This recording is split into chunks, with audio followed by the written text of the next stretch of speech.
Hello साथियों, आज की इस वीडियो में हम आप सभी को बताने जा रहे हैं 9वीं कक्षा की मासिक परीक्षा अक्टूबर 2023 में जो मैथमेटिक्स का एग्ज़ाम पेपर होने वाला है, उसमें जितने भी ऑब्जेक्टिव सवाल मैथमेटिक्स में पूछे जाएंगे, उन सभी ऑब्जेक्टिव क्वेश्चनों का सलूशन आज की इस वीडियो में हम लोग करने जा रहे हैं। तो जल्दी से वीडियो को लाइक कर दीजिए। चैनल पर नए होंगे तो चैनल को सब्सक्राइब कर लीजिए, ताकि ऐसे ही आने वाली हर 9वीं और 10वीं कक्षा का इम्पोर्टेंट क्वेश्चन का वीडियो आप सभी को देखने को मिल सके। तो जैसा कि आप सभी मोबाइल स्क्रीन पे आज का पहला सवाल क्वेश्चन नंबर 1 को देख पा रहे हैं। पहला सवाल क्वेश्चन नंबर 1 में पूछा जाएगा कि अपरिमेय संख्या 2√2 प्लस 5√3 और √2 - 3√3 का योगफल क्या हो जाएगा। तो आपको क्वेश्चन नंबर 1 में कुछ भी नहीं करना है, ये दोनों योगफल को जोड़ देना है। देखिए, 2√2 में यदि √2 जोड़िएगा तो ये 3√2 हो जाएगा, है ना जी। और 5√3 में से यदि 3√3 को घटा लीजिएगा तो 5 में से 3 घटता है तो कितना बचता है, तो ये आपका बचता है 2 और √3 का √3 हो जाएगा। तो 3√2 प्लस 2√3 होगा क्वेश्चन का राइट आंसर, जो कि ऑप्शन बी में दिया गया है। उसके बाद में आइए अगला सवाल क्वेश्चन नंबर 2 को देख लेते हैं। क्वेश्चन नंबर 2 कहता है कि 8√15 प्लस 2√3 का मान क्या हो जाएगा। तो क्वेश्चन नंबर 2 का राइट आंसर जाएगा ऑप्शन सी के साथ, क्योंकि ये भागा दिया गया है और इसे भाग यदि हम करेंगे तो 8√15 दिया गया है और नीचे हो जाएगा आपका 2√3। तो ये 3 × 5 = 15, ये √5 मरतबे कटेगा और ये 2 × 4 = 8, 4 मरतबे कट जाएगा। तो 4√5 क्वेश्चन का सही जवाब होगा, जो कि ऑप्शन सी में दिया गया है। उसके बाद में कहता है कि अपरिमेय संख्या 5 - √2 और √5 प्लस √2 का गुणनफल क्या होगा। तो अब हमें इसमें गुना करना होगा। √5 में यदि 5 से गुना करेंगे तो केवल 5 होगा और √2 में √2 से गुना करेंगे तो 2 हो जाएगा। अब देखिए, 5 में से 2 को माइनस कर लीजिए तो कितना आएगा जी, 3 आएगा। तो इस प्रकार से क्वेश्चन 3 का राइट आंसर जाएगा ऑप्शन ए के साथ 3। उसके बाद में कहता है कि 1/√7 माइनस √6 हर के परिमेयीकरण के फलस्वरूप होगा। 1/√7 माइनस √6 का हमें परिमेयीकरण करना होगा। तो हम क्या करेंगे कि √7 माइनस जो √6 दिया गया है तो √7 से गुना करेंगे, माइनस के बदले में सिंबल प्लस हो जाएगा, बाकी संख्या को सेम टू सेम लिखते हैं। उसके बाद में देखिए क्या करेंगे कि यदि हम इतनी संख्या में 1 से यदि गुना कर भी देते हैं तो कोई परिवर्तन नहीं होगा, ये √7 प्लस √6 ही होगा। और √7 में √7 से यदि गुना कीजिएगा तो ये 7 हो जाएगा। √6 में √6 से ना कीजिएगा तो 6 हो जाएगा, यानी 7 में से 6 घटा लीजिएगा, 1 बचेगा। और √7 प्लस √6 में यदि हम 1 से भाग लगा भी देते हैं तो कोई परिवर्तन नहीं होगा, अर्थात क्वेश्चन का सही जवाब √7 प्लस √6 होगा। √7 प्लस √6 ऑप्शन सी में दिया गया है, अतः क्वेश्चन का बिल्कुल सही जवाब ऑप्शन सी हो जाएगा। उसके बाद में क्वेश्चन 5 को देख लीजिए। कहता है कि यदि एक पुस्तक की कीमत कलम की कीमत के दोगुना है तो पुस्तक और कलम की कीमत x और y रुपया मानते हुए रैखिक समीकरण को व्यक्त कीजिए। तो क्वेश्चन नंबर 5 का राइट आंसर यहाँ पे ऑप्शन ए होगा। क्यों होगा, तो कहता है कि एक पुस्तक की जो कीमत है कलम की कीमत की दोगुनी है। तो यदि कलम को हम y मानेंगे तो ये क्या हो जाएगा, पुस्तक की कीमत इसका दोगुनी है तो x = 2y होगा। उसके बाद में कहता है कि रैखिक समीकरण x - y/5 = 10 को ax + by + c = 0 की तुलना करने पे c का मान क्या हो जाएगा। तो यहाँ पे इस फॉर्मेट में समीकरण को बैठा देना है। बैठाने के बाद क्वेश्चन नंबर 6 का राइट आंसर जाएगा ऑप्शन डी के साथ -50, क्योंकि आपको सिंपल सा ऐसा ही करना है कि 10 × 50 होगा और माइनस इसमें तो लगा ही है, तो राइट आंसर -50 हो जाएगा।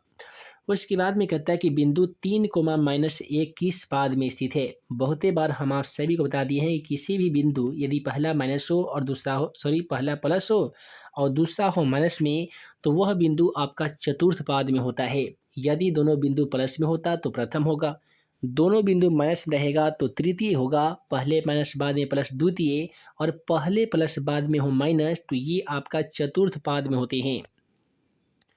उसके बाद में कहता है कि कार्तीय तल में किसी बिंदु की स्थिति को व्यक्त करने के लिए खींची गई क्षैतिज रेखा क्या कहलाता है। कार्तीय तल में किसी बिंदु की स्थिति यदि हमें ज्ञात करना हो तो एक रेखा खींची जाती है, एक लाइन खींची जाती है। उस क्षैतिज रेखा को हम लोग क्या कहते हैं? तो उसे हम लोग कहते हैं एक्स अक्ष, यानी एक्स अक्ष कहते हैं या भुज कहते हैं। तो राइट आंसर जाएगा ऑप्शन बी के साथ एक्स अक्ष।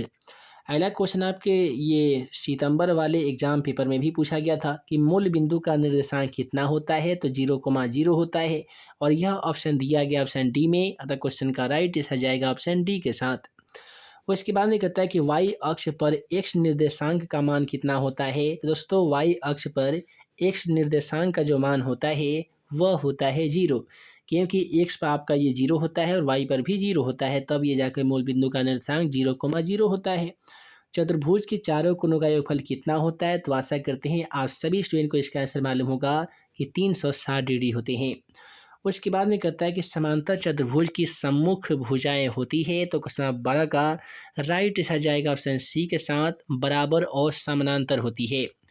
उसके बाद में आइए अगला सवाल क्वेश्चन नंबर 13 की ओर बढ़े। क्वेश्चन नंबर 13 कहता है किसी चतुर्भुज की भुजाओं के मध्य बिंदुओं को मिलाने वाली आकृति क्या कहलाती है? क्वेश्चन नंबर 13 का राइट आंसर जाएगा ऑप्शन ए के साथ, आयत कहलाती है। उसके बाद में कहता है कि यदि समचतुर्भुज के विकर्ण की लंबाई क्रमशः 6 सेमी और 8 सेमी है तो उसके प्रत्येक भुजा की लंबाई कितनी हो जाएगी? तो क्वेश्चन नंबर 14 का राइट आंसर 5 सेमी हो जाएगी। यानी आप क्या कीजिएगा कि समचतुर्भुज के विकर्णों का योग बटा जो दो वाले जो फार्मूला होता है इसी भी बना लीजिएगा, 5 सेमी इस क्वेश्चन का राइट आंसर होगा। किसी चतुर्भुज के 3 कोण क्रमशः 56 डिग्री, 115 डिग्री और 84 डिग्री दिए गए हैं, तो ये कोण की माप क्या हो जाएंगे? तो ये आपसे पूछा गया है चौथा कोण। तो क्या कीजिए, तीनों कोण को ऐड कर लीजिए और 360 में से माइनस कर लीजिए और आपका जो क्वेश्चन का सही जवाब आएगा ना जी, वो आपका ये होगा ऑप्शन बी में। और ऑप्शन बी में यहाँ पे देखिएगा तो क्या दिया गया है, यही वाला आपका आंसर हो जाएगा। अब देखिए क्वेश्चन नंबर यहाँ पे हम लोग देख रहे थे 20 को, है ना जी। 19 में तो ये दिया गया घनाभ के कितने आयताकार फलक से घिरे होते हैं। ये भी क्वेश्चन हम आप सभी को बताए थे कि घनाभ जो होता है ना, ये लगभग 12 आयताकार फलकों से मिलकर बनाए जाते हैं। घनाभ कुछ इस प्रकार से इसका ये फिगर होता है। इसमें ध्यान से देखिए तो 2 और 2 4 फलक तो दिख ही रहा है। ये 5, 6, 7, 8, ठीक। ये वाला 9, 10, ऊपर वाला 11, नीचे वाला 12 तक घनाभ में पूरे 12 फलक से ये घनाभ घिरे रहते हैं। अगला सवाल कहता है कि घनाभ का संपूर्ण पृष्ठ का क्षेत्रफल क्या होता है? तो ये होता है दोस्तों 2 into L B plus B H plus L H होता है या एच एल होता है। और इस प्रकार का ऑप्शन दिया गया है सी में, तो राइट आ जाएगा ऑप्शन सी के साथ। उसके बाद में कहता है कि बेलन और शंकु के आयतन का अनुपात क्या होता है? आप सभी को मालूम होगा कि बेलन का जो आयतन होता है वो पाई आर स्क्वायर एच होता है। शंकु का आयतन होता है 1/3 पाई आर स्क्वायर एच होता है। तो पाई आर स्क्वायर एच से पाई आर स्क्वायर एच कट जाएगा, तो यहाँ पे बचेगा 1, यहाँ पे बचेगा 3, तो 1:3 होगा क्वेश्चन का सही जवाब। और यहाँ पे क्रॉस मल्टीप्लिकेशन कीजिएगा तो 3 आएगा पहले, 1 जाएगा बाद में। तो इस प्रकार से ऑप्शन जो दिया गया है वो डी में दिया गया है। अतः क्वेश्चन का सही जवाब ऑप्शन डी के साथ चला जाएगा। अब देखिए क्वेश्चन 22 क्या कहता है जी कि गोला का आयतन क्या होगा। काफ़ी सिंपल है। गोला का आयतन का एक फार्मूला होता है 4/3 पाई आर क्यू, और इस प्रकार का जो ऑप्शन है वो ऑप्शन सी में देखने को मिल रहा है। अतः क्वेश्चन का बिल्कुल सही जवाब जाएगा ऑप्शन सी के साथ। उसके बाद में कहता है कि 7 सेमी त्रिज्या वाले गोले का संपूर्ण पृष्ठीय क्षेत्रफल क्या होगा। यदि किसी गोला का त्रिज्या 7 सेमी है तो इसका संपूर्ण पृष्ठ का क्षेत्रफल पूछा गया है। तो संपूर्ण पृष्ठ का जो क्षेत्रफल होता है उस फॉर्मूला पे इस क्वेश्चन को सॉल्व कर लीजिएगा और आपका जो क्वेश्चन का सही जवाब आने वाला है वो 616 सेमी स्क्वायर आने वाला है। उसके बाद में कहता है कि 14 सेमी त्रिज्या वाले अर्धगोले का वक्र पृष्ठ का क्षेत्रफल क्या होगा। तो यहाँ पे आर का तो मान दिया ही गया है 14 सेमी।